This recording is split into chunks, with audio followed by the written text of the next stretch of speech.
ഈ ലോകത്തിലെ ഏറ്റവും ഏറ്റവും പവിത്രമായ മഹോന്നതമായ ഒരു സ്ഥാനത്തേക്ക് ദൈവം ഉയർത്തിയ ഈ അമ്മയെ മാനിക്കുന്നതിൽ എന്തിനാണ് അടി കാണിച്ചത്? നഷ്ടമാണ്, നഷ്ടം, തീർത്താൽ തീരാത്ത നഷ്ടം. ഈ ലോകത്തിൽ നമ്മുടെ ജീവിതത്തിൽ നമുക്ക് ലഭിക്കാമായിരുന്ന അനേകം നന്മകൾ, നമ്മുടെ ജീവിതത്തിൽ ആത്മീയ വളർച്ചയിൽ, അതാണ് ഞാൻ ഉദ്ദേശിക്കുന്നത്, ആത്മീയ വളർച്ചയിൽ നമുക്ക് ലഭിക്കാമായിരുന്ന ഒത്തിരി നന്മകൾ മാതാവിനെ കൈവിട്ടതിലൂടെ നമ്മൾ നഷ്ടപ്പെടുത്തി കളഞ്ഞിട്ടുണ്ട്.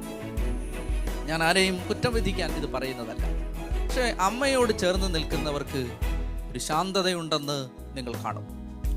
അമ്മയോട് ചേർന്ന് നിൽക്കുന്നവരുടെ ഉള്ളിൽ ഒരു അലിവുണ്ടെന്നും അവർക്ക് മറ്റുള്ളവരോട് ഒരു ബഹുമാനമുണ്ടെന്നും അവർക്ക് മറ്റുള്ളവരോട് ഒരു ആദരവുണ്ടെന്നും അമ്മയിൽ വിളങ്ങി നിന്ന ഗുണങ്ങളൊക്കെ മാതാവിനെ ആശ്രയിക്കുന്നവർക്ക് ഉണ്ടാകുന്നതായി നിങ്ങൾ കാണുന്നുണ്ട്.